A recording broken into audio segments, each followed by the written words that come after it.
If you work in the film industry, if you're a content creator, or simply if you care about video editing, this video is for you. In the first clip that I show you, I gathered that footage from a trip that I have made to the north of Spain in Asturias, and it was filmed entirely with DJI Mavic 3. So let me introduce you Dehancer film emulation. In my previous video, I have showed you how to use this program to emulate film in digital content, but in photography. In this video, we're going to learn about video editing with this plugin, and I can tell you it is great.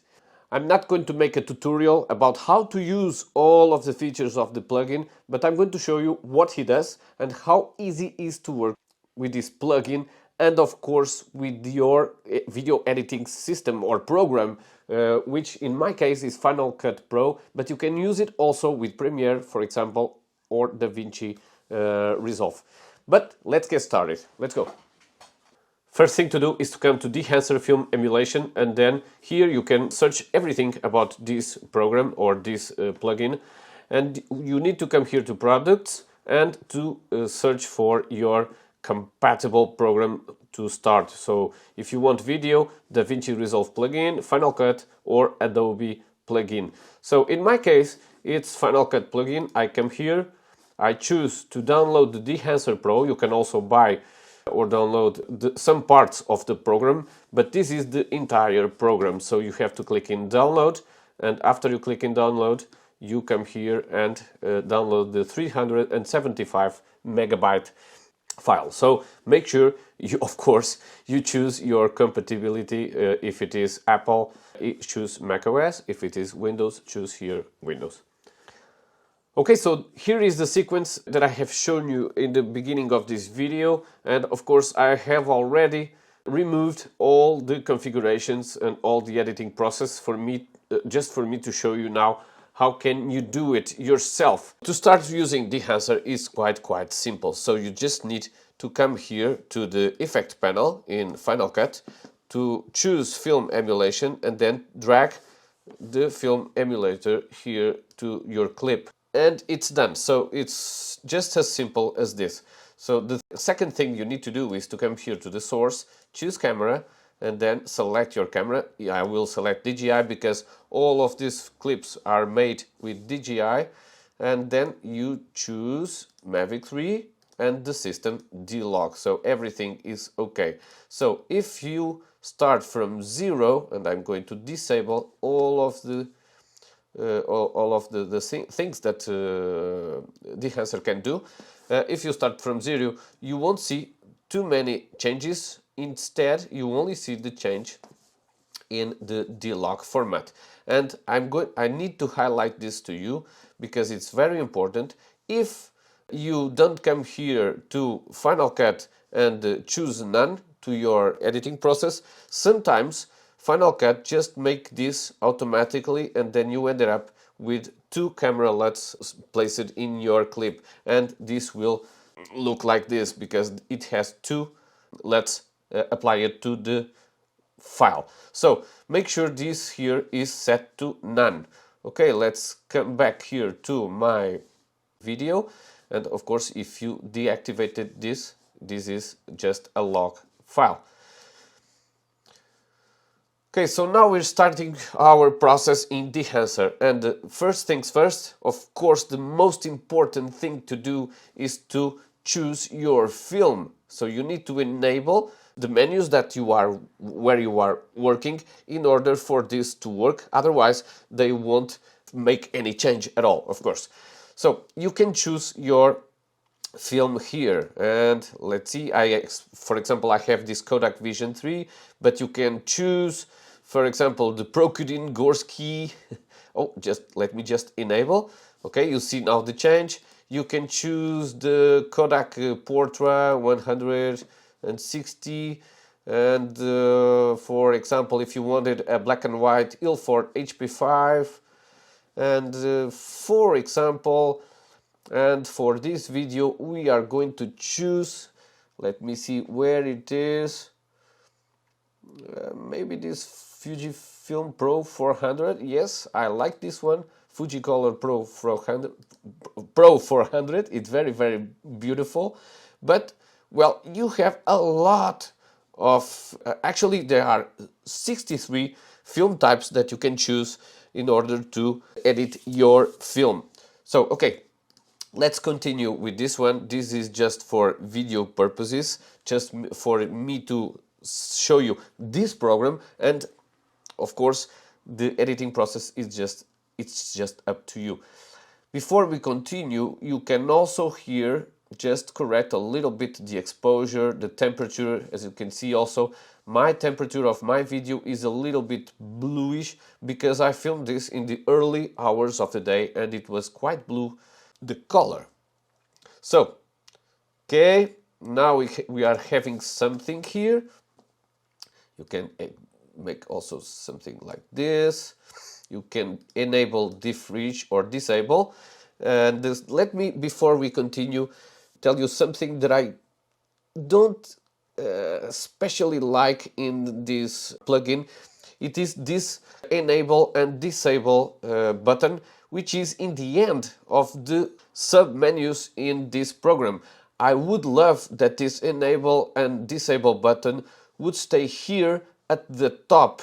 At least for me, it could be much more easy to enable and disable the sub-menu before I started to work, not after. So I always have to remind myself that the button is on the bottom instead of being in the top. But this is just a personal preference, of course. It doesn't impact at all the program himself. Okay, so now you make this. You can also here in the film sub-menu push and pull the EV just to give a little bit more of punch or less in the film type that you choose. Okay, you have then the film developer. In the film developer, let me enable this. You can increase the contrast a little bit and the gamma correction if you want, like this. And the color separation also here, and you can add a little bit of color boost. Well, it's just a saturation button, and I don't want too many saturation now. I'm just going to put it like this. After you have film compression, and if you enable this, you can see already some differences, especially in the highlights. It compresses a little bit the film. You can decrease the impact or increase it, and I'm going to just make a white point a little bit more, and the tonal range also like this. Okay, it doesn't impact a lot this clip here because we don't have a lot of color here. And then expand. If you enable expand, you will see also that you can use expand to just correct a little bit the black point and the white point. This is very helpful, of course, when you are editing video. You can choose color mode to normal or Luma. And then this is very important. And well, this sub-menu, like I call it, it's here. But for me, in my personal taste, it should be right after you choose your film type. Why? Because when we choose this print profile, it can change a lot your film or your clip. So it should be the second or the third sub-menu right after you choose the film. Let's see why I say this. Well, you have here the print, the profile linear, as you can see, and when we come here and we choose another profile, for example the Kodak Endura Glossy, we can see that this, oh, let me enable, because it's not enabled. You can see that it has a lot of changes in the photo or in the clip in this matter. So, well, when you are editing, for example, and you are editing this clip like this, but when you come here to the print, and this is very important because it can change a lot your clip to a better clip.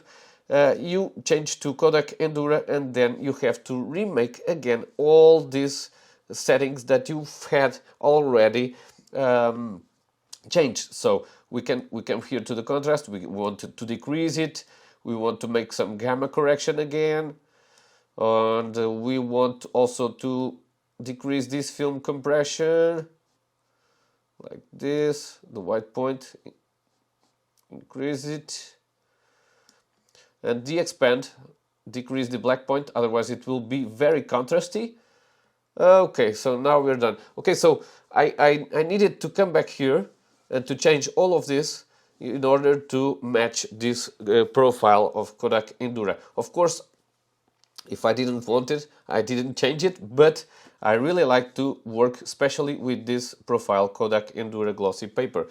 This, of course, it's more like a photo subject, but it's very important also in this video editing. Well, color head. In color head, it's here where we can adjust the tone of the colors. So if you enabled it, you can use it to just adjust the tone if you do want. Okay. Okay, just let me just adjust a little bit. Well, if you click here in gang, all of the changes will be in all of the colors. Okay, so it will change the three types: yellow, blue, magenta, green, and cyan red. If you unclick, you adjust them manually. Okay. Okay, so let's continue. Film grain. This is also very important. Let me enable it, because we are introducing grain in our film. Well, this is very beautiful in the film aspect, or in the old days where we had all this grain in our negatives. But nowadays it's not seen with so many value, because we tend to look at the film grain like noise, and it's not the same thing. Well, you need to come here to film grain, enable it, and you can add film to your grain to your film, or you just, if you want a clean image, you just disable it. Halation. Well, halation. Okay, let me just make some custom here, because here we don't have a lot. But if I'm, let me just exaggerate here a lot the settings. Okay, let me enable and disable, and you can see you have more like an orange tonality to halation. Well, it's not quite good in this example, but you also have here a mask mode. Let me just... Okay, if we do it like this, you can see it more. Well, look at this. This was an aspect of the film times, or of the film period, that you have that orange tone, especially in the highlights, okay? But in this video, we don't want so much orange tonality there in the highlights. Sometimes it's good, other times it's not. Okay, the bloom, we do want the bloom, and like if I toggle on and off, you can see the effect appearing. So the gloom is just like a glowing effect that we have also, especially in the highlights. You see? So let us have that. Film damage. Well, if you want that look like of film damage, like an ancient film, you can do this. Let me just increase all of this for you to see it properly. Okay, well, you are seeing now, okay, that you have here some damages in the film. You have a lot of scratches too. Well, I believe global period. Okay, so you see now that we have a lot. So if you enable this, you have all of this aspect like an old film. If you do want to be, it's a creative, of course, choice, and you either you want it or you don't, and click enable or disable it. The film breathe, you can add it to the gate weave, and you can see just makes a little bit more a distortion, a little some kind of distortion to the film. The overscan is also like creative process. It's more like to if you want to make some kind of editing for your social media. Well, and because you can also change it. You can place a lot of different things here. And the vignette, okay? So this vignette also you can put it or not to put it. You can download for free also this monitor setting here in Dehancer, and in the monitor setting you have the possibility to place false color and to place the clipping information. For example, if some part of the clip was clipping was overexposed or underexposed, you can see here the warning issue, which is great for me. So output, you have the total impact or less impact. You can here select if you want to decrease a little bit all of the settings that you put before, or you want the 100%. You have also the LUT generator. You can export these settings that you did in a LUT. Okay, so if you want to work with more than one clip, you can export one LUT with all of this information, or if you want to use it in other projects. But if you don't want to use this export LUT, you can use in Final Cut two ways of making these settings possible to the other clips. So let's see it. Well, one thing that you can do is to use the adjustment layer, and when you put the adjustment layer here, you just need to drag this to impact all of the clips. You drag the Dehancer Pro here in the adjustment layer. So if you wanted to impact all of the clips, you work it here in the adjustment layer, and all of the settings that you put here will impact all of these clips. You can also, let me just erase this, you can also come here to the clip that we've been working in and just make a copy, Command C or Control C, and then you just need to select the other clips and then Command Shift V or Control Shift V, and then you can pass the attributes. So let me just uncheck the transform, because we only want to pass the Dehancer Pro attributes, and passed. And now what we have is all of the other clips with the same settings than this first, and our job should be done by now. Of course, you need to make some local adjustments here because the clips have different. Look at this one, for example. This one has a lot of halation, so we needed to come here to the halation process and just take all of this out. Otherwise the film would be very, very ugly. Okay, so now it's good. Okay, and you could of all this also we have here some halation, you see here, and also this one. So we needed to tweak a little bit the settings in order for this to become good to all of the clips. One thing that you also need to know is that when you want to make some changes in the film using, for example, the correction here in Final Cut, you need to let me just make some changes here. Saturation, okay, and you need to be sure that this is coming to the top. Okay, so you have here the Dehancer and the color adjustments. Make sure these color adjustments are on the top of Dehancer. Okay, so this works much better instead of having Dehancer first and color adjustments after. Okay, so all of the adjustments that you do before or after you use Dehancer, make sure they are on the top.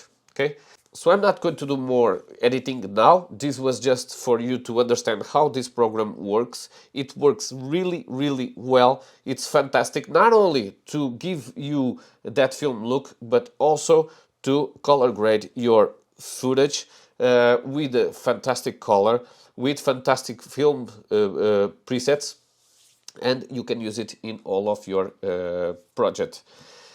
Well, and because of this, I do really recommend the use of this plugin. It's really great.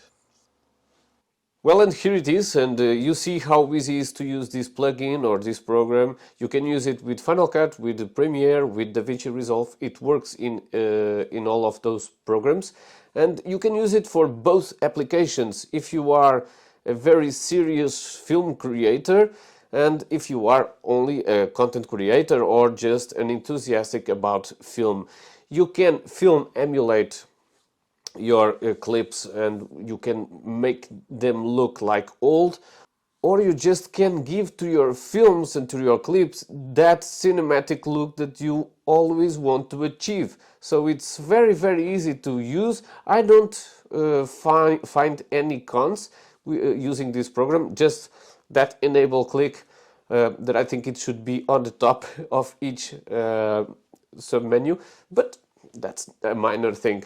And I love to use this to edit, and I'm sure I will going to use this plugin to edit all of my videos. If you want to purchase this video, use the promo code that I have in the description, PedroWild10. It will give you 10% of discount in the acquisition of this program, which is very, very good. And of course, you can also use it. And of course, you can also use it to help this channel to grow without any extra cost to you. So thank you very much. I hope you enjoyed this video, and I'll see you on my next one. Bye.